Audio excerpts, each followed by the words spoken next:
You're listening to the Corbett Report.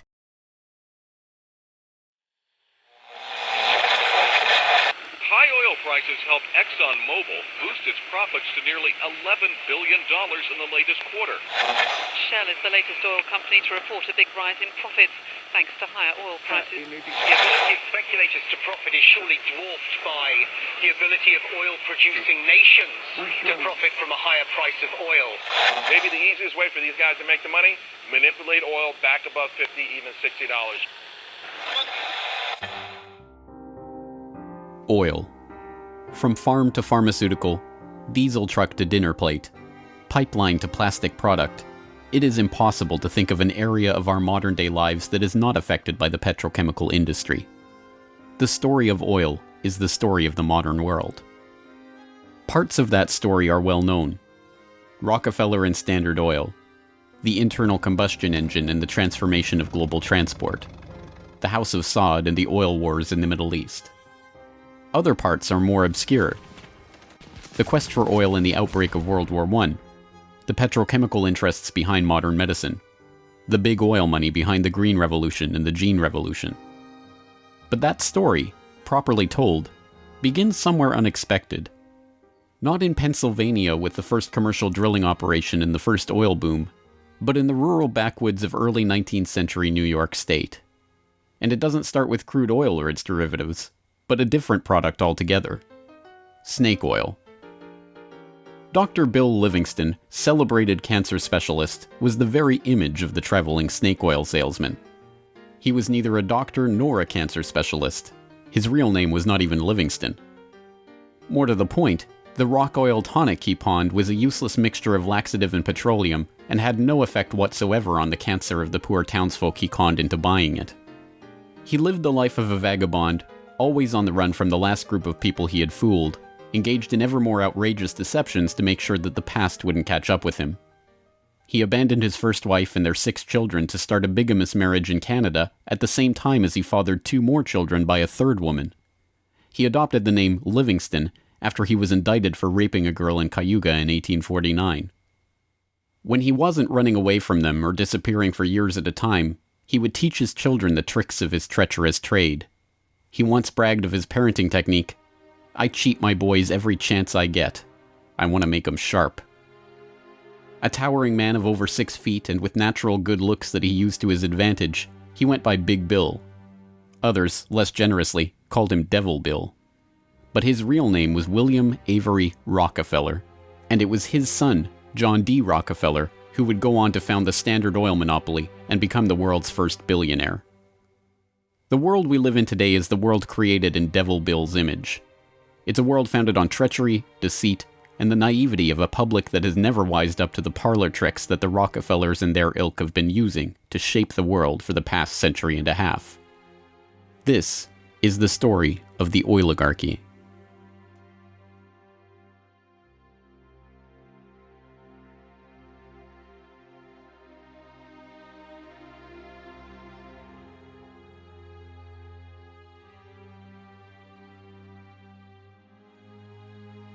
Titusville, 1857. A most unlikely man alights from a railway car into the midst of this sleepy western Pennsylvania town on the shores of Oil Creek. Colonel Edwin Drake. He's from the Pennsylvania Rock Oil Company, and he's here on a mission to collect oil. Like Dr. Bill, Drake isn't really a colonel. The title is bestowed on him by George Bissell and James Townsend, a lawyer and a banker who started the Pennsylvania Rock Oil Company after they discovered they could distill the region's naturally occurring Seneca oil into lamp oil or kerosene. Drake is actually an unemployed railroad conductor who talked himself into a job after staying at the same hotel as Bissell the year before. Calling him a colonel, it is hoped, will help win the respect of the locals. The locals think he's crazy anyway. Seneca oil is indeed plentiful, bubbling out of seeps and collecting in the creek, but other than as a cure-all medicine or grease for the local sawmill's machinery, it's hardly seen as something valuable. In fact, it can be a downright nuisance, contaminating brine wells that supply Pittsburgh's booming salt industry. Still, Drake has a task to complete: finding a way to collect enough oil to make the distillation of Seneca oil into lamp oil profitable. He tries everything he can think of.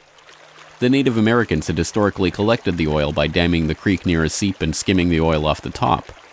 But Drake can only collect 6 to 10 gallons of oil a day this way, even when he opens up extra seeps. He tries digging a shaft, but the groundwater floods in too quickly. By the summer of 1859, he's desperate. Drake is running out of ideas, Bissell and Townsend are running out of patience, and, most importantly, the company is running out of funds. He turns to Uncle Billy Smith, a Pittsburgh blacksmith who had experience drilling brine wells with steam-powered equipment. They get to work drilling down through the shale bedrock to reach the oil. It's maddeningly slow work, with the crude equipment struggling to get through 3 feet of bedrock a day. By August 27th, they've drilled down 69.5 feet. Drake has used the last of his funds, and Bissell and his partners have decided to close up the operation. On August 28th, they strike oil.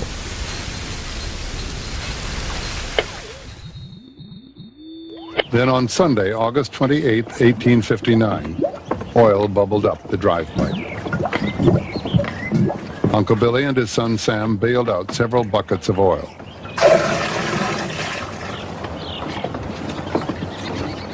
On Monday, the very day that Colonel Drake received his final payment and an order to close down the operation, they hitched the walking beam to a water pump, and the oil began to flow. The first oil was to sell for $40 a barrel.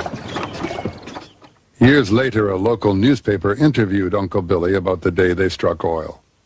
I commenced drilling, and at 4 o'clock I struck the oil. I says to Mr. Drake, "Look there, what do you think of this?" He looked down the pipe and said, "What's that?"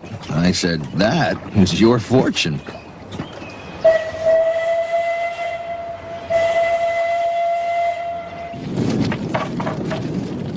Drake's well proved that by drilling for it, oil could be found in abundance and produced cheaply. Overnight, a whole new industry was born.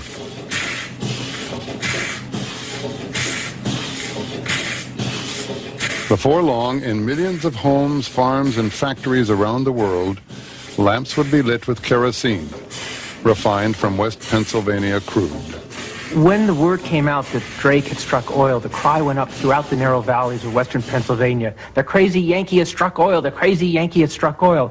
And it was the first great boom. It was like a gold rush.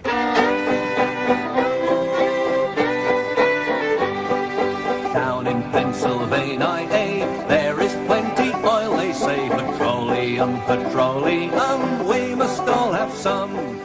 Overnight, the quiet farming backwoods of rural Pennsylvania was transformed into a bustling oil region, with prospectors leasing up flats, towns springing up from nowhere, and a forest of percussion rigs covering the land.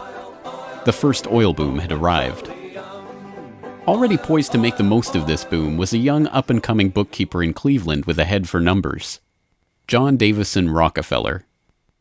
He had 2 ambitions in life, to make $100,000 and to live to be 100 years old. John D. set off to make his fortune in the late 1850s, armed with a $1,000 loan from his father, Devil Bill. Grandfather never finished high school and went to Cleveland, having borrowed $1,000 from his father to start business, paid 9% interest on it, incidentally.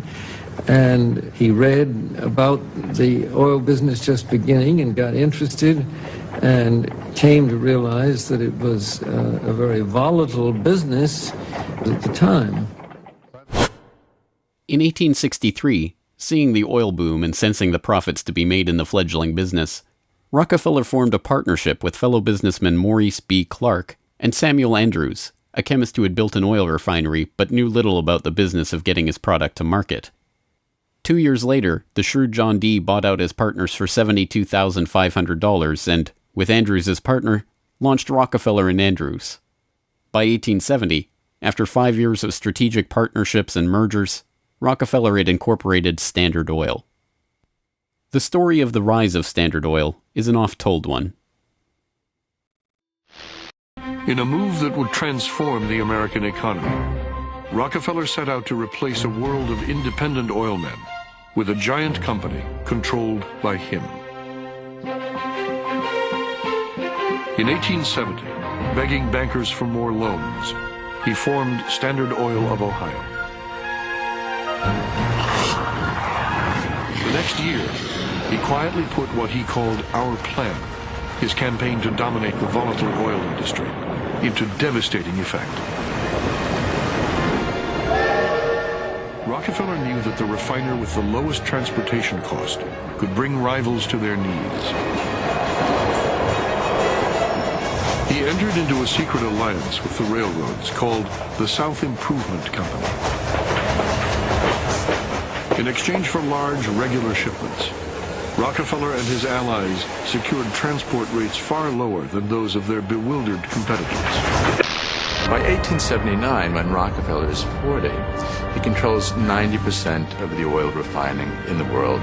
Within a few years, he will control 90% of the marketing of oil and a third of all of the oil wells. So this very young man controls what is not only a national but an international monopoly in a commodity that is about to become the most important strategic commodity in the world economy.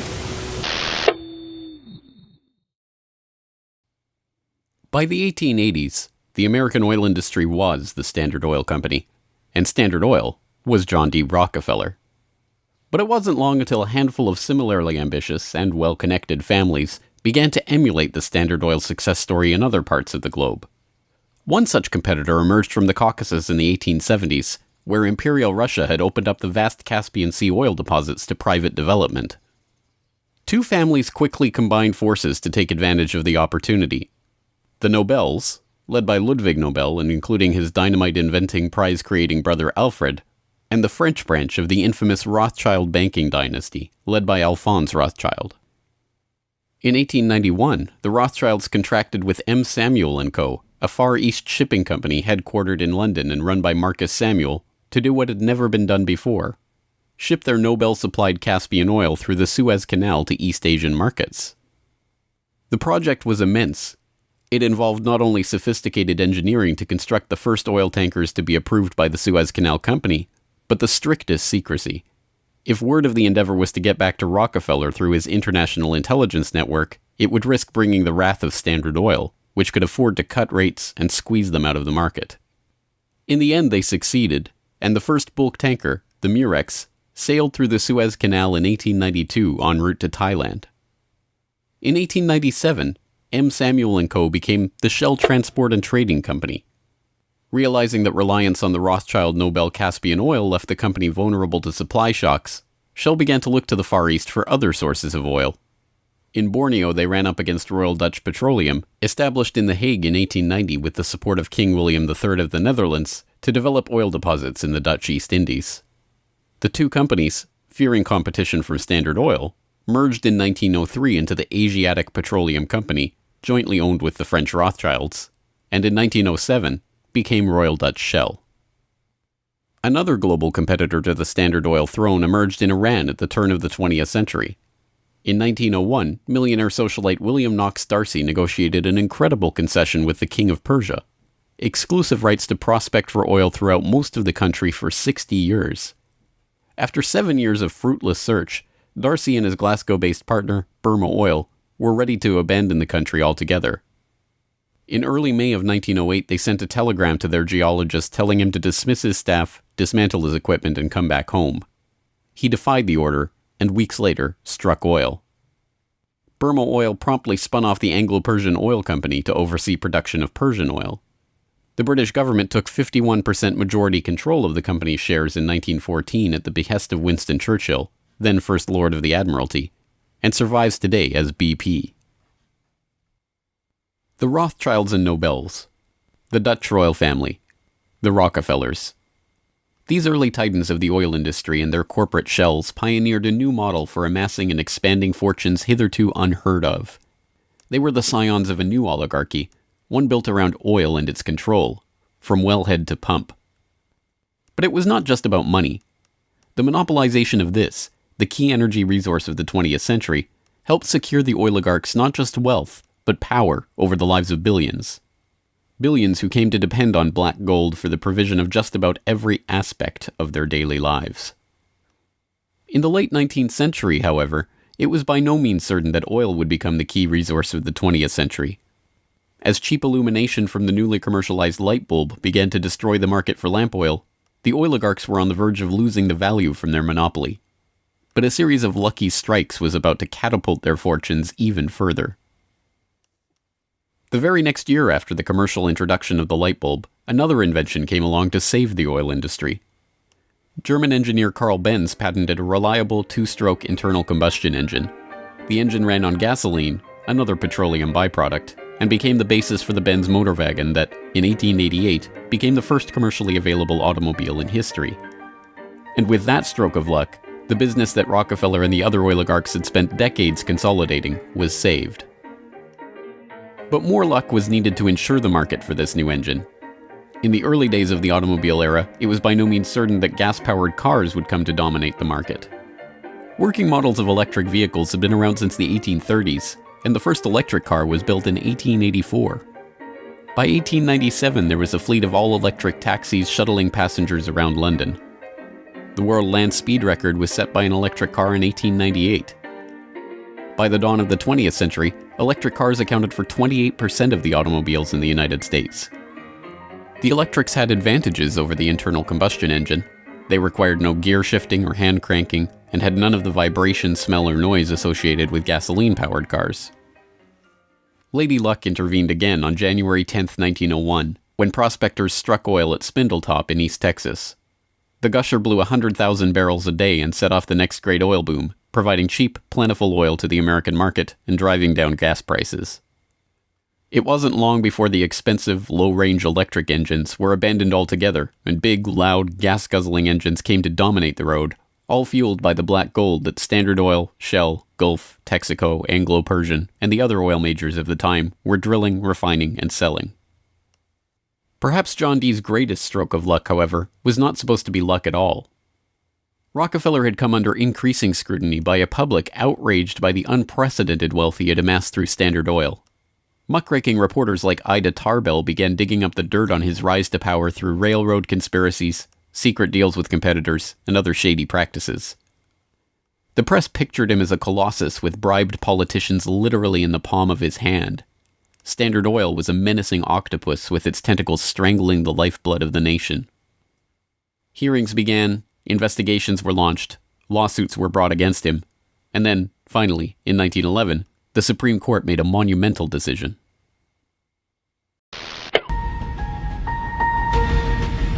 On May 15, 1911, the Supreme Court of the United States declared that Standard Oil was a monopoly in restraint of trade and should be dissolved. Rockefeller heard of the decision while golfing at Kykuit with a priest from the local Catholic Church, Father J.P. Lennon. And Rockefeller reacted with amazing aplomb. He turned to the Catholic priest and said, "Father Lennon, have you some money?" And the priest was very startled by the question and said, "No." And then he said, "Why?" And Rockefeller replied, "Buy Standard Oil." As Rockefeller foresaw, the individual Standard Oil companies were worth more than the single corporation. In the next few years, their shares doubled and tripled in value. By the time the reign of cash was over, Rockefeller had the greatest personal fortune in history, nearly 2% of the American economy. And it was really losing the antitrust case that converted John D. Rockefeller into history's first billionaire. So that Standard Oil was punished in the federal antitrust case, but John D. Rockefeller Sr. most assuredly was not. To the amazement of the world, Rockefeller's punishment had in fact been his reward.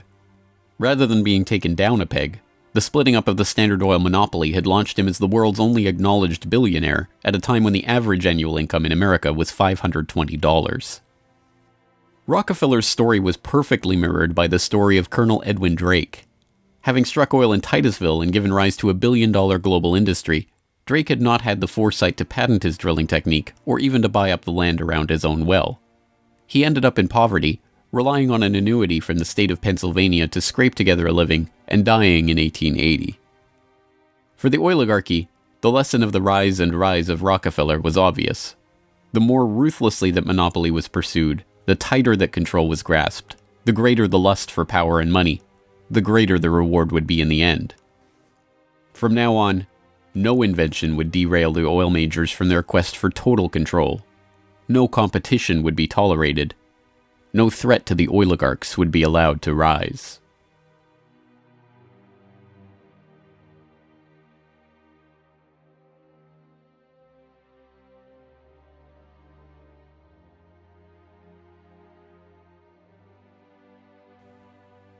When asked how he could justify the treachery and deceit with which he had pursued the creation of the Standard Oil monopoly, John D. Rockefeller is reputed to have said, "Competition is a sin." This is the mentality of the monopolist, and it is this justification, framed as religious conviction, that drove the oligarchs to so ruthlessly eliminate anyone who would dare rise up as a pretender to their throne. Ironically, it was the competition between the oligarchs in the early 20th century that helped give rise to an early external threat to their empire: alcohol fuel. As historian Lyle Cummins has noted of the period, the oil trust battles between Rockefeller, the Rothschilds, the Nobels, and Marcus Samuel's Shell kept prices in a state of flux, and engines often had to be adaptable to the fuel that was available. In many areas where oil wasn't available, the alternative was alcohol. Ethyl alcohol had been used as fuel for lamps and engines since the early 19th century. Although it was generally more expensive, alcohol fuel offered a stability of supply that was alluring, especially in areas like London or Paris that did not have predictable access to oil supplies. Alcohol has a lower heat value, or BTU, than gasoline, but a series of tests by the U.S. Geological Survey and the U.S. Navy in 1907 and 1908 proved that the higher compression ratio of alcohol engines could perfectly offset the lower heat value, thus making alcohol and gasoline engines fuel economy equivalent. One early supporter of alcohol fuel was Henry Ford, who designed his Model T to run on either alcohol or gasoline. Sensing an opportunity for new markets to boost the independent American farms that he felt were vital to the nation, Henry Ford told the New York Times, "The fuel of the future is going to come from fruit like that sumac out by the road, or from apples, weeds, sawdust, almost anything. There is fuel in every bit of vegetable matter that can be fermented." Farmers, looking to capitalize on this, lobbied for the repeal of a $2.08 per gallon alcohol tax that had been imposed to help pay for the Civil War.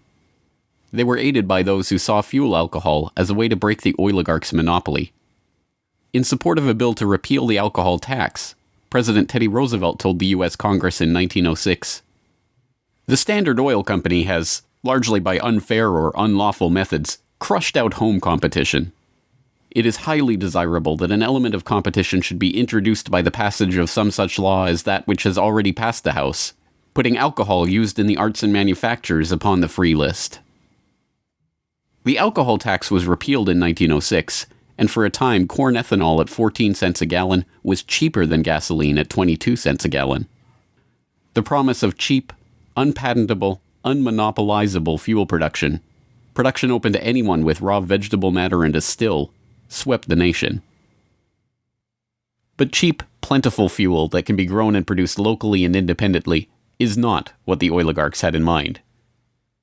A 1909 USGS report comparing gas and alcohol engines had noted that a significant point in alcohol fuel's favor was that there were fewer restrictions on alcohol engines. For the oligarchs, the answer was simple: find a way to place greater restrictions on alcohol engines. Thankfully for them, the answer to their problem was already gaining popular support. In the 19th century, America had a drinking problem. By 1830, the average American over 15 years old drank 7 gallons of pure alcohol per year, 3 times higher than today's average. This led to the first anti-alcohol movements in the 1830s and 1840s, and the formation of the Prohibition Party in 1869, and the Women's Christian Temperance Union in the 1870s. The movement enjoyed widespread and growing support, but had few political successes. Maine flirted with prohibition by outlawing the sale and manufacture of liquor in 1851, but the ban only lasted 5 years. This changed with the formation of the Anti-Saloon League in Standard Oil's birth state of Ohio in 1893. The ASL was started by John D. Rockefeller's longtime personal friend Howard Hyde Russell, and was bankrolled in part by generous annual donations from Rockefeller himself. The ASL, with Rockefeller's backing, quickly became the driving force behind a national movement to outlaw the production and sale of alcohol. Rockefeller was a teetotaler himself, not from moral concern, but because he was afraid that good cheer among friends would lead to his downfall in business. Stephen Harkness, one of the silent partner investors in Standard Oil and a director in the company until his death, had caught Rockefeller's eye when he made a fortune buying up whiskey in advance of a new excise tax that he had been tipped about and selling it at a huge profit after the tax kicked in.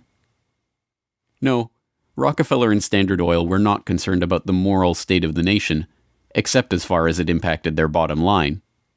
But when Prohibition did come in 1920, it had an interesting side effect. Although it didn't ban the use of ethanol as a fuel directly, it did lead to increasingly burdensome restrictions, requiring producers to add petroleum products to their ethanol to make it poisonous before it could be sold. Alcohol fuel, now completely unable to compete with gasoline, was abandoned altogether by the automobile industry. Another existential threat to the vast fortunes of the early oligarchs was to require an even greater effort at social engineering: public transportation. By the end of World War I, private car ownership was still a relative rarity. Only 1 in 10 Americans owned a car. Rail was still the transportation of choice for the vast majority of the public, and city dwellers in most major cities relied on electric trolley networks to transport them around town. In 1936, General Motors formed a front company, National City Lines, along with Firestone Tire and Standard Oil of California, to implement a process of bustitution, scrapping streetcars and tearing up railways to replace them with GM's own buses running on Standard Oil-supplied diesel. The plan was remarkably successful. As historian and researcher F. William Engdahl notes in Myths, Lies, and Oil Wars, by the end of the 1940s, GM had bought and scrapped over 100 municipal electric transit systems in 45 cities and put gas-burning GM buses on the streets in their place.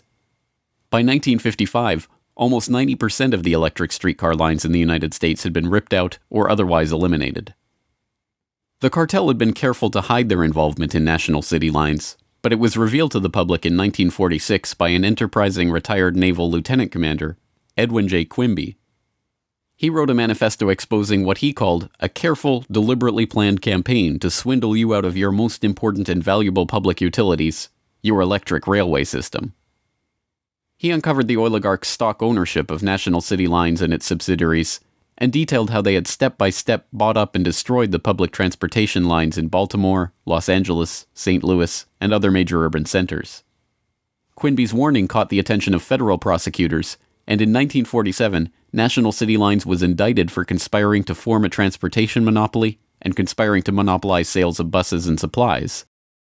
In 1949, GM, Firestone, Standard Oil of California, and their officers and corporate associates were convicted on the second count of conspiracy. The punishment for buying up and dismantling America's public transportation infrastructure? A $5,000 fine. H.C. Grossman, who had been the director of Pacific City Lines when it oversaw the scrapping of Los Angeles' $100 million Pacific Electric system, was fined exactly $1. Unsurprisingly, GM and its associates did not remain in the doghouse for long. In 1953, President Eisenhower appointed Charles Wilson, then the president of General Motors, as Secretary of Defense.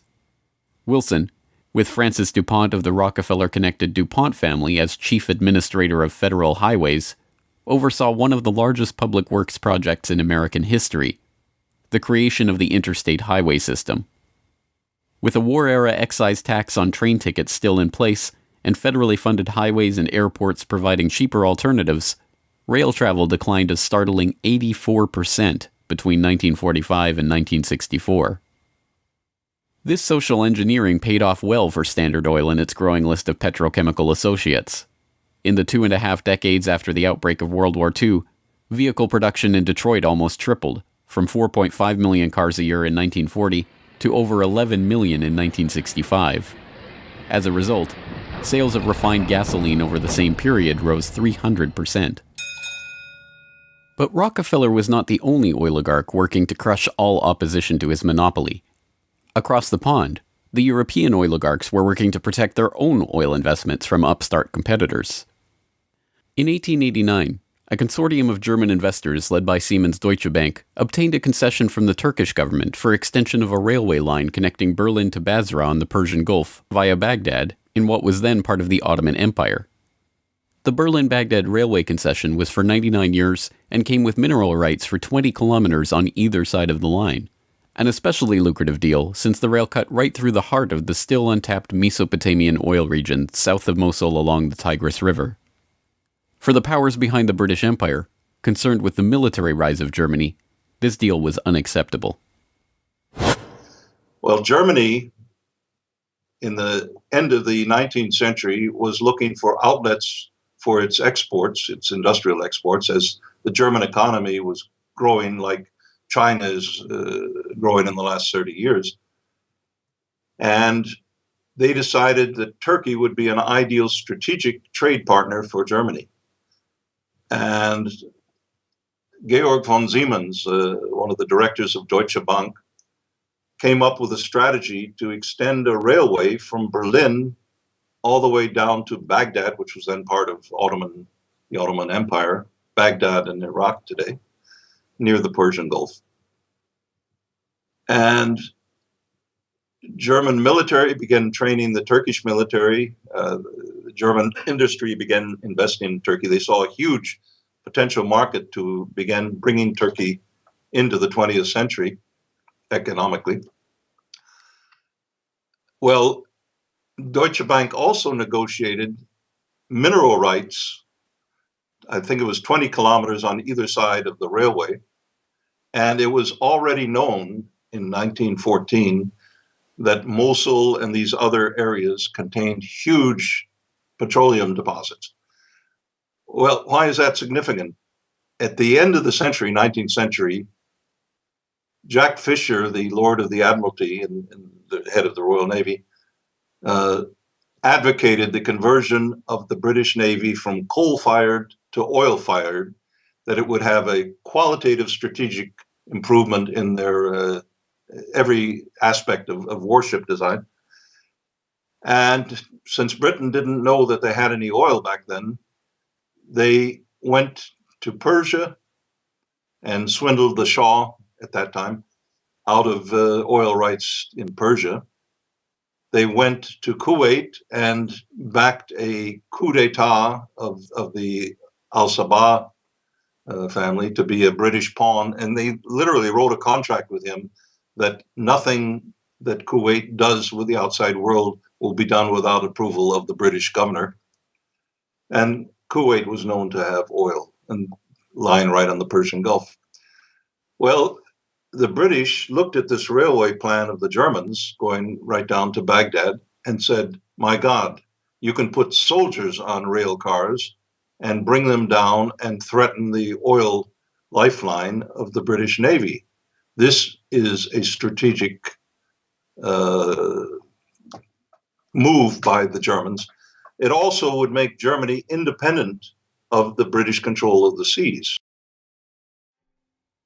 The British oligarchs, including the British Crown with its hidden controlling stake in Anglo-Persian oil and the Rothschilds merchant Marcus Samuel at Royal Dutch Shell, sought to counter this German threat to their commercial and strategic interests. They used Armenian-born, naturalized British citizen Calouste Gulbenkian, the architect of the Royal Dutch Shell merger, in order, as he later recalled, to see British influence get the upper hand in Turkey against the Germans. If that was his task, it was a remarkable success. In 1909, the British set up the Turkish National Bank, which was Turkish in name only. Founded by London banker Sir Edward Castle and with directors like Hugo Baring of the Barings banking family, Castle himself, and Gulbenkian, the bank set up the Turkish Petroleum Company in 1912. Formed explicitly to exploit the petroleum-rich oil fields of Iraq, then part of the Ottoman Empire, Gulbenkian brokered a deal that forced Deutsche Bank, with its 40-kilometer concessions along the oil-rich Baghdad railway line, into a junior partnership in the company. The stock was split so the British government's Anglo-Persian Oil Company owned half the shares, with Royal Dutch Shell and Deutsche Bank splitting the other half. Their plan to take over Germany's Turkish oil interests had been successful, but in an amazing irony, it didn't even matter. Gulbenkian finished negotiations for the Iraqi oil concession on June 28, 1914, the same day Archduke Ferdinand was shot in Sarajevo. An alliance the British had been brokering for years to constrain the rising German threat, an alliance involving France and Russia, kicked into motion, and the world was engulfed in war. By the end of World War I, the British and their allies had taken over Iraq and its oil deposits anyway. Germany had been completely cut out, and Gulbenkian, their scheming servant, received 5% of all oil field proceeds in the newly minted country. As the century wore on, the oil industry grew beyond the control of the handful of families that had dominated it since its inception. Oil deposits were located around the globe, and the resources of entire nation-states were marshaled to control them. Now, threats to the oligarchs and their interests required multilateral, multinational responses, and the consequences of those deals were felt worldwide. The story of the oil shock of 1973, as it has been delivered to us by the history books, is well known. By the late 1960s, the nation relied on imported oil to keep the economy strong. Then, in the early 1970s, oil-dependent America's nightmares came true. 13 oil-producing countries in the Middle East and South America formed OPEC, the Organization of Petroleum Exporting Countries. In 1973, OPEC placed an oil embargo on the U.S. and other nations that had supported Israel against the Arab states in the Yom Kippur War. The American economy went into a tailspin as gas shortages gripped the nation. Few, however, know that the crisis and its ensuing response was in fact prepared months ahead of time at a secret meeting in Sweden in 1973. The meeting was the annual gathering of the Bilderberg Group, a secretive cabal formed by Prince Bernhard of the Netherlands in 1954. The Dutch royal family not only gave its royal imprint to Royal Dutch Petroleum, they are still rumored to be, along with the Rothschilds, one of the largest shareholders in Royal Dutch Shell, from the days when Queen Wilhelmina's Anglo-Dutch petroleum holdings and other investments made her the world's first female billionaire, right through to today. Bernhard's guest list at the Bilderberg Group reflected his position in the oligarchy. Alongside him at the Swedish conference were David Rockefeller of the Standard Oil dynasty and his protege Henry Kissinger, Baron Edmund de Rothschild, E.G. Collado, the vice president of Exxon, Sir Dennis Greenhill, director of British Petroleum, and Gerrit A. Wagner, president of Bernhard's own Royal Dutch Shell. At the meeting in Sweden, held 5 months before the oil crisis began, the oligarchs and their political and business allies were planning their response to a monetary crisis that threatened the world dominance of the US dollar. Under the Bretton Woods system, negotiated in the final days of World War II, the US dollar would be the backbone of the world monetary system, convertible to gold at $35 per ounce, with all other currencies pegged to it. Increasing US expenditures in Vietnam and decreasing exports caused Germany, France, and other nations to start demanding gold for their dollars.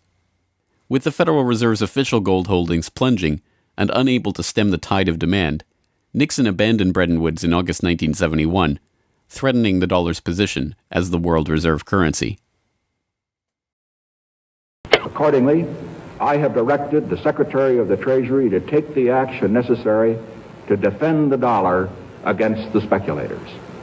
I have directed Secretary Connally to suspend temporarily the convertibility of the dollar into gold or other reserve assets, except in amounts and conditions determined to be in the interest of monetary stability and in the best interest of the United States.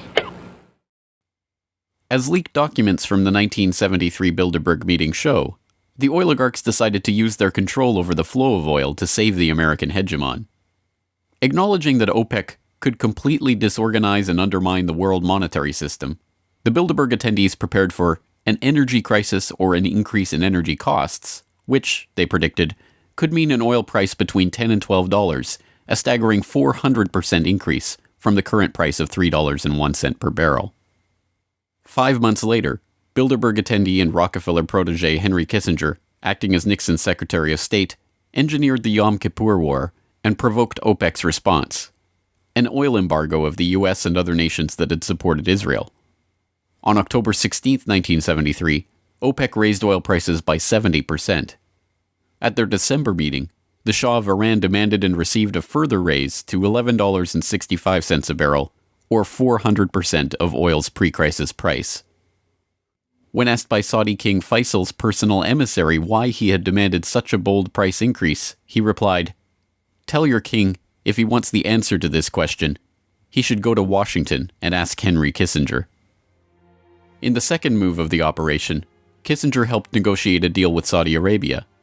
In exchange for U.S. arms and military protection, the Saudis would price all their future oil sales in dollars and recycle those dollars through treasury purchases via Wall Street banks.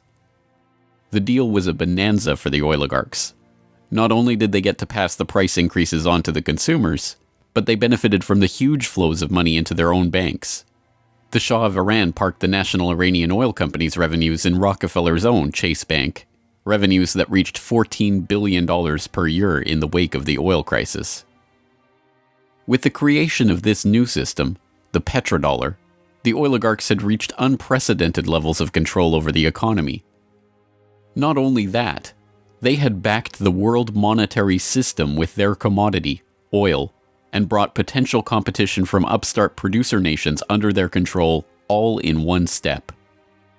But for the insatiable appetites of these monopolist titans, mere control over the world's monetary system was not enough.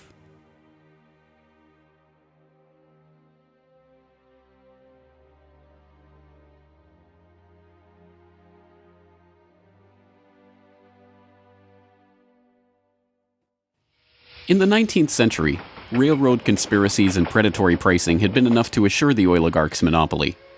But by the time that the British Crown, the Dutch royal family, the Rothschilds, and the other European oligarchs began opening up the Middle East and the Far East to oil exploration in the early 20th century, the goal was no longer to maximize profits or control the oil industry.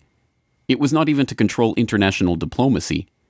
It was to control and shape the world itself, its resources, its environment, and its people. In order to achieve this goal, the oligarchy would need a facelift. In the current age, with the Rockefeller name now more likely to be associated with Rockefeller Plaza or Rockefeller University than Standard Oil, it is difficult to understand just how hated John D. was in his own day. He was the head of the Standard Oil Hydra, an octopus strangling the world in his tentacles, a cutthroat gardener pruning the competitors from the flower of his oil monopoly. As one of the richest men the world had ever known, he was an easy target for the average working man's frustration and a magnet for the poor seeking help. He received on average 50 to 60,000 letters a month asking for help. Dozens of people followed him in the street. Literally, crowds stood around the Standard Oil offices, waiting for him to come out. Little children, painfully thin, crying in the street and so on. Rockefeller felt overwhelmed. Besieged by the downtrodden, despised by the working man, hounded by Ida Tarbell and the muckraking press, John D. had the mother of all PR problems. The answer was simple: invent the PR industry. He hired Ivy Ledbetter Lee, a journalist turned communications expert who invented the modern public relations industry, to burnish the Rockefellers' tarnished image. It was Lee that suggested giving the family name to Rockefeller Center and filming John D. handing out dimes in public. An early master of public relations, Lee used the media which the muckrakers had used to disgrace Rockefeller to turn him into a sympathetic figure. Ivy Lee recognized early the power of the new moving picture and used newsreels to show a remarkably benevolent Rockefeller. I am very grateful to you and to a host of people who are so kind and good to me all the time. Why? Because you're so good to everybody. Yes, you are. As Ivy Lee began to kind of control his public image, he became oddly a kind of American character. And people kind of warmed to him in a bizarre sort of way. It was like having Frankenstein on the loose walking around New York City or something like that, with a cane and a long hat. Although this plane never takes off, this photo opportunity was presented as Senior's first flight. Perhaps Ivy Lee's most brilliant public relations move was the casting of Rockefeller as the man who gave out dimes. Don't you give a dime, Mr. Rockefeller?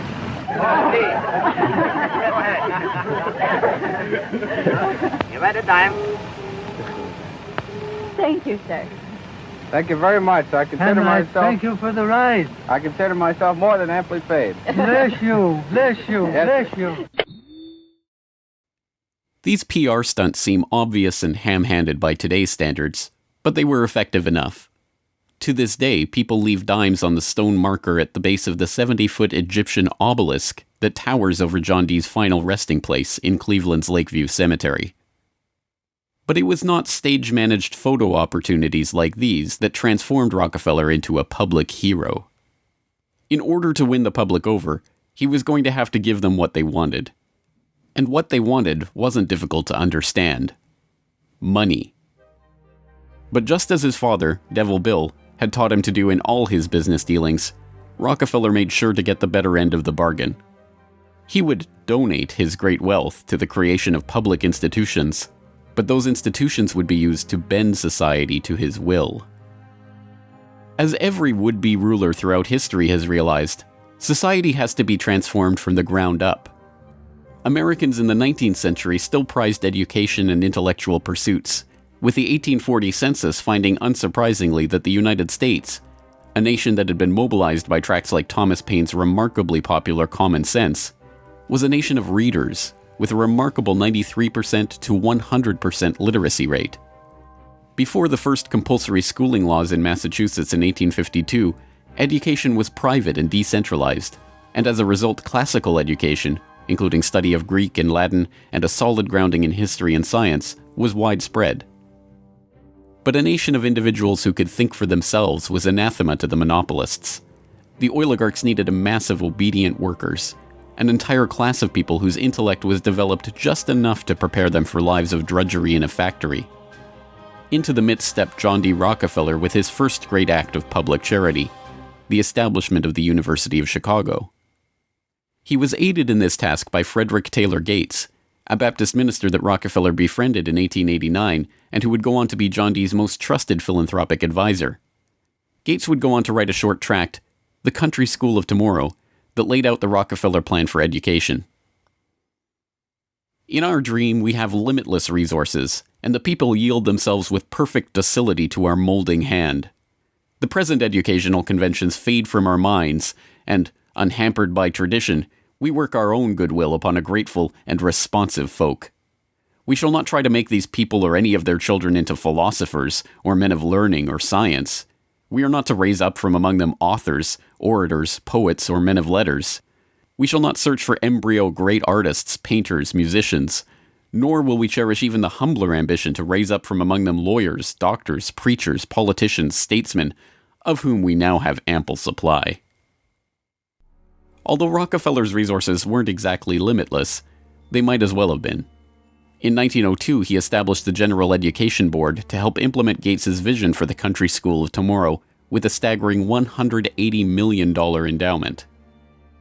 The Rockefeller influence on education was felt almost immediately, and it was amplified by help from fellow monopolists of the era who were approaching the topic of philanthropy from the same angle. Although best known as a steel magnate, Andrew Carnegie's fortune started on the railroads transporting Rockefeller's Standard Oil around the country, and was greatly magnified by a lucrative investment in property near Oil Creek that provided steady, profitable oil sales. In 1905, he established the Carnegie Foundation for the Advancement of Teaching, a tax-free foundation through which Carnegie and his appointees could direct the development of the education system in the United States, and, eventually, worldwide. In 1910, Rockefeller followed suit by establishing the Rockefeller Foundation, which became the tax-free umbrella organization for his philanthropic ambitions. As the Reese Committee, a congressional investigation into the activities of these tax-free foundations in the 1950s, discovered, it wasn't long before Carnegie's endowment approached Rockefeller's foundation with a proposal to cooperate on their shared desire to transform the American education system in their own image. Norman Dodd, the director of research for the congressional committee who was granted access to the Carnegie Endowment's board minutes, explains.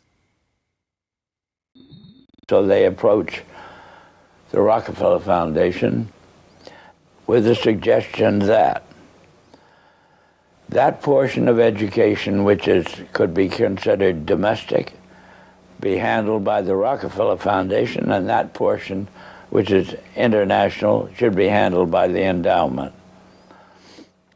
And they then decide that the key to the success of these two operations lay in an alteration in the teaching of American history.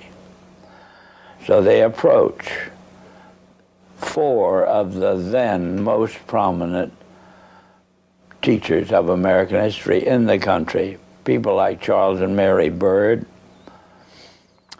and their suggestion to them is, will they alter the manner in which they present this subject, and they get turned down flat. So they then decide that it is necessary for them to do, as they say, build our own stable of historians. And then they approach the Guggenheim Foundation, which specializes in fellowships, and say, when we find young men in the process of studying for doctorates in the field of American history, and we feel that they are the right caliber, will you grant them fellowships on our say-so? And the answer is yes. So under that condition, eventually they assembled 20. And they take this 20 potential teachers of American history to London, and there they're briefed into what is expected of them when, as and if they secure appointments in keeping with the doctorates they will have earned. And that group of 20 historians ultimately becomes the nucleus of the American Historical Association. And then toward the end of the 1920s, the endowment grants to the American Historical Association $400,000 for a study of our history in a manner which points to what can this country can it look forward to in the future. And that culminates in a 7-volume study, the last volume of which is, of course, in essence, a summary of the contents of the other 6. And the essence of the last volume is the future of this country belongs to collectivism administered with characteristic American efficiency.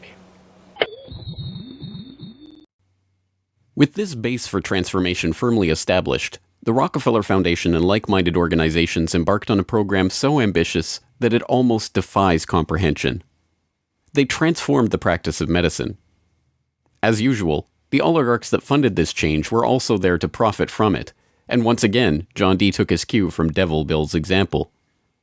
William Rockefeller had called his brand of snake oil Nujol for new oil, and Standard Oil spun off Nujol as a laxative under their Stanco subsidiary. Manufactured on the same premises as Flit, an insecticide also derived from Standard Oil's byproducts, Nujol sold at the druggist for 28 cents per 6-ounce bottle. It cost Standard Oil less than 1/5 of a cent to manufacture. Pharmaceuticals provided a lucrative new opportunity for the oligarchs, but in a turn-of-the-century America that was still largely based on naturopathic, herbal remedies, it was a tough sell. The oligarchy went to work changing that. In 1901, John D. established the Rockefeller Institute for Medical Research. The institute recruited Simon Flexner, a pathology professor at the University of Pennsylvania, to serve as its director. His brother, Abraham, was an educator who was contracted by the Carnegie Foundation to write a report on the state of the American medical education system. His study, the Flexner Report, along with the hundreds of millions of dollars that the Rockefeller and Carnegie Foundations were to shower on medical research in the coming years, resulted in a sweeping overhaul of the American medical system. Naturopathic and homeopathic medicine, medical care focused on unpatentable, unmarketable natural remedies and cures, was now dismissed as quackery. Only drug-based allopathic medicine requiring expensive medical procedures and lengthy hospital stays was to be taken seriously. The fortunes of Carnegie, Morgan, and Rockefeller financed surgery, radiation, and synthetic drugs. They were to become the economic foundations of the new medical economy. The takeover of the medical industry was accomplished by the takeover of the medical schools. Well, the people that we're talking about, Rockefeller and Carnegie in particular, came to the picture and said, we will put up money. They offered tremendous amounts of money to the schools that would agree to cooperate with them. The donors said to the schools, we're giving you all this money. Now, would it be too much to ask if we could put some of our people on your board of directors to see that our money is being spent wisely? Almost overnight, all of the major universities received large grants from these sources and also accepted 1, 2, or 3 of these people that I mentioned on their board of directors, and the schools literally were taken over by the financial interests that put up the money. Now, what happened as a result of that is that the schools did receive an infusion of money. They were able to build new buildings. They were able to add expensive equipment to their laboratories. They were able to hire top-notch teachers. But at the same time as doing that, they skewed the whole thing in the direction of pharmaceutical drugs. That was the efficiency in philanthropy. The doctors from that point forward in history would be taught pharmaceutical drugs. All of the great teaching institutions in America were captured by the pharmaceutical interests in this fashion. And it's amazing how little money it really took to do it. The oligarchy birthed entire medical industries from their own research centers and then sold their own products from their own petrochemical companies as the cure. It was Frank Howard, a Standard Oil of New Jersey executive, who would go on to persuade Alfred Sloan and Charles Kettering to donate their fortunes to the cancer center that would then bear their name. As director of research at Sloan Kettering, Howard appointed Cornelius Rhodes, a Rockefeller Institute pathologist, to develop his wartime research on mustard gas for the U.S. Army into a new cancer therapy. Under Rhodes's leadership, nearly the entire program and staff of the Chemical War Service was reformed into the Sloan Kettering Drug Development Program, where they worked on converting mustard gas into chemotherapy. And once again, the Rockefellers' own snake oil was being sold as a cancer cure-all. The oligarchs' interest in the burgeoning pharmaceutical industry converged in companies like IG Farben, a drug and chemical cartel formed in Germany in the early 20th century. Royal Dutch's own Prince Bernhard served on an IG Farben subsidiary's board in the 1930s, and the cartel's American operation, set up in cooperation with Standard Oil, included on its board Standard Oil president Walter Teagle, as well as Paul Warburg of Kuhn-Loeb and Company, itself headed by Jacob Schiff of the Rothschild broker family. At its height, IG Farben was the largest chemical company in the world, and the 4th largest industrial concern in the world, right behind Standard Oil of New Jersey. The company was broken up after World War II, but like Standard Oil, its various pieces remained intact, and today BASF, one of its chemical offshoots, remains the largest chemical company in the world, while Bayer and Sanofi, 2 of its pharmaceutical offshoots, are among the largest pharmaceutical companies in the world. Not content merely to monopolize the fields of education and medicine, the same oligarchical interests banded together to take control of America's finances.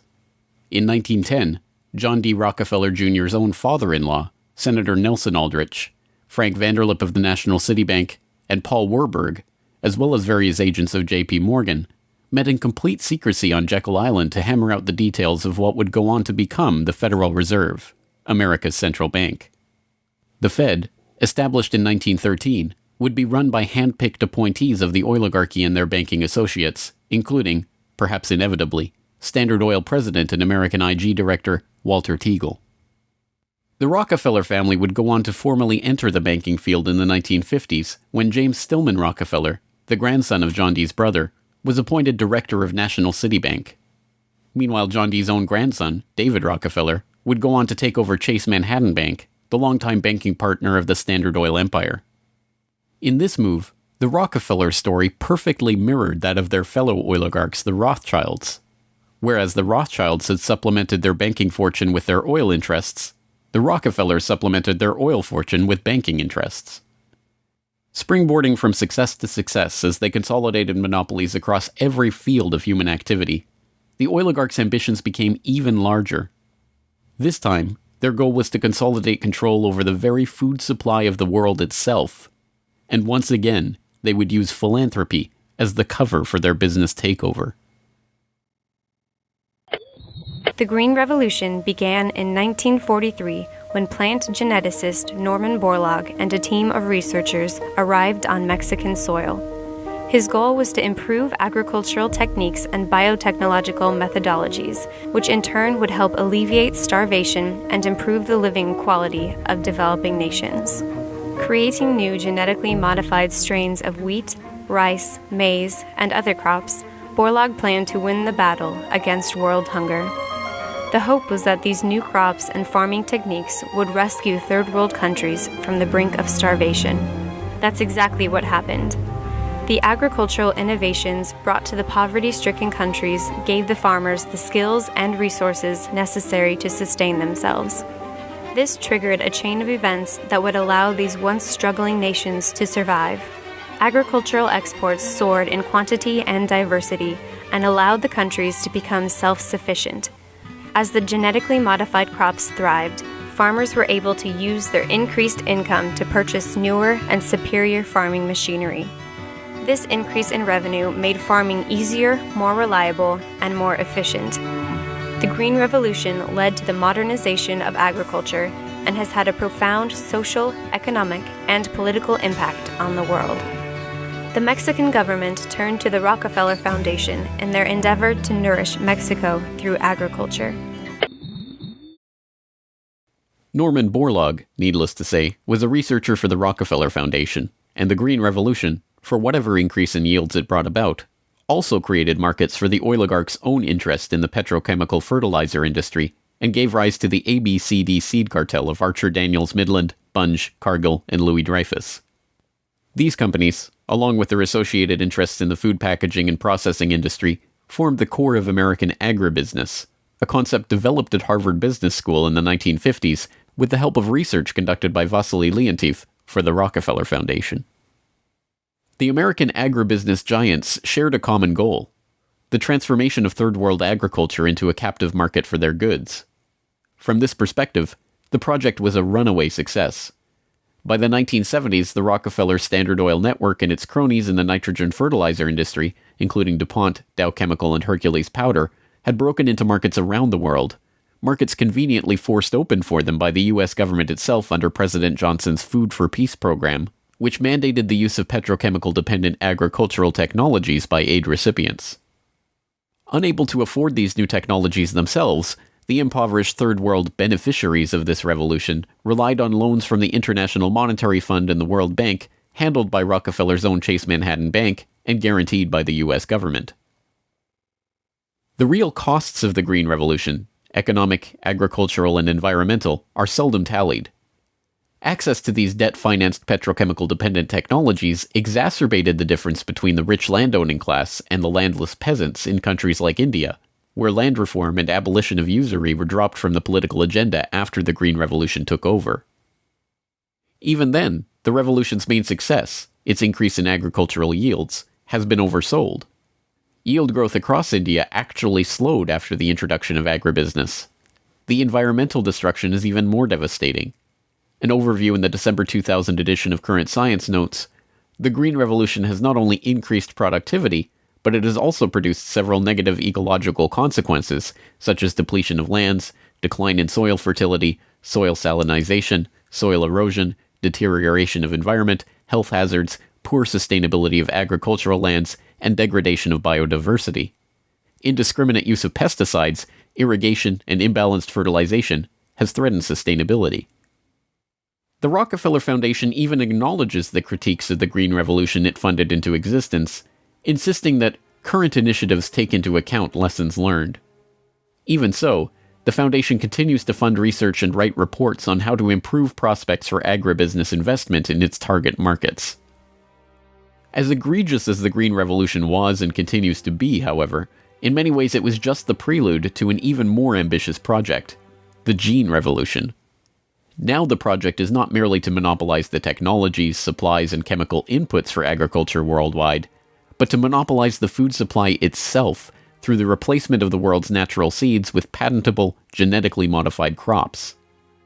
The players involved in this Gene Revolution are almost identical to the players in the Green Revolution, with IG Farben offshoots, Bayer Crop Science and BASF Plant Science, mingling with traditional oligarch associate companies like Dow AgroScience, DuPont Biotechnology, and, of course, Monsanto, all funded by the Rockefeller Foundation and fellow philanthropists at the Ford Foundation, the Bill and Melinda Gates Foundation, and like-minded organizations. The convergence of corporate, philanthropic, governmental, and intergovernmental interests in promoting GM crops around the world can be seen in the bewildering array of research institutes, industry associations, and consultative groups devoted to the case. The Rockefeller-funded International Rice Research Institute, the Rockefeller-Monsanto USAID brainchild International Service for the Acquisition of Agribiotech Applications, the Rockefeller-Ford World Bank-created Consultative Group of International Agricultural Research, and dozens of other bland, benign-sounding organizations research and promote GM crops in target markets around the globe, with the profits ending up in the oligarchs' coffers. A representative example of this story is the agribusiness neocolonization of Argentina, where Monsanto ran an elaborate bait-and-switch to get the country hooked on its genetically modified Roundup-ready soybeans before demanding royalties on the crops that were by then already growing. DuPont then took over, magnanimously beginning a Protein for Life program to foist their own GM soybeans on the country's poor. The same scene has played itself out in country after country, where cartel-developed GM crops are foisted on emerging economies through food aid, usually during times of famine when those countries are especially vulnerable. Only a handful of countries like Zambia or Angola have outright rejected this GMO takeover of their food supply, generously subsidized by the US government to the benefit of the agribusiness cartel.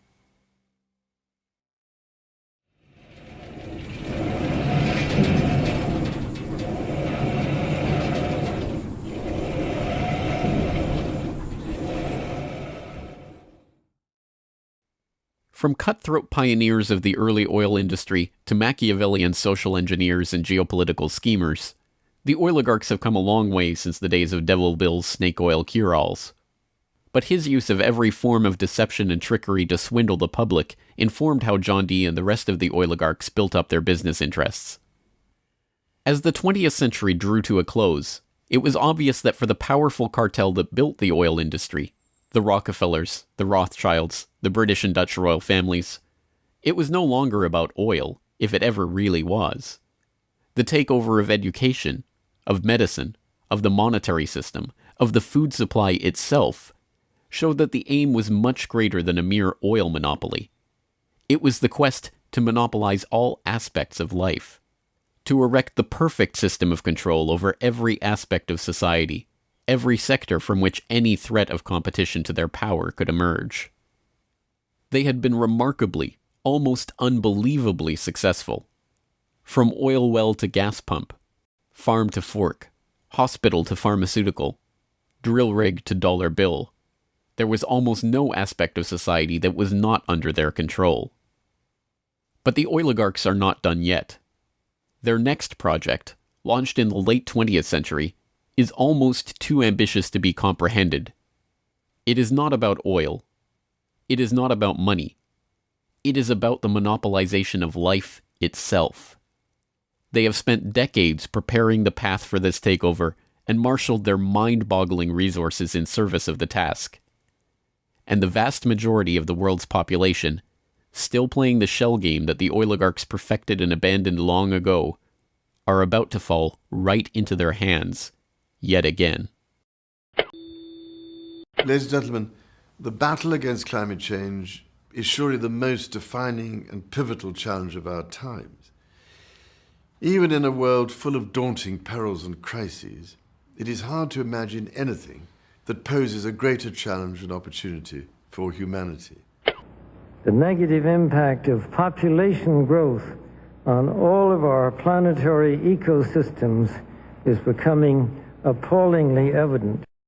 The science is unequivocally true, and that there is a price to carbon in their future. What do you see as the biggest challenges in conservation? The growing human population. Because if where we are, there's nothing else. We have to start spending money, fast on the solutions that we have in hand to try and help these countries which are already seeing the effects of climate change today and seeing the effects of our consumption, basically. David Rothschild, thank you so much for joining us here on Bloomberg. Down in Pennsylvania, there is plenty oil, they say. Petroleum, petroleum, we must all have some. The oily fever, don't you see, infects most every live Yankee. From north, from east and west they come for petroleum oil. Oil, oil, oil, oh petroleum.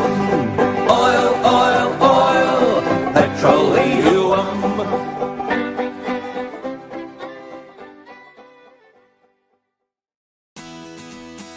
The Corbett Report is brought to you by the Corbett Report subscriber, a weekly newsletter featuring James Corbett's International Forecaster editorial, recommended reading and viewing, discounts on Corbett Report DVDs, and once a month, a subscriber-only video. Sign up today to start receiving your copy at corbettreport.com/support.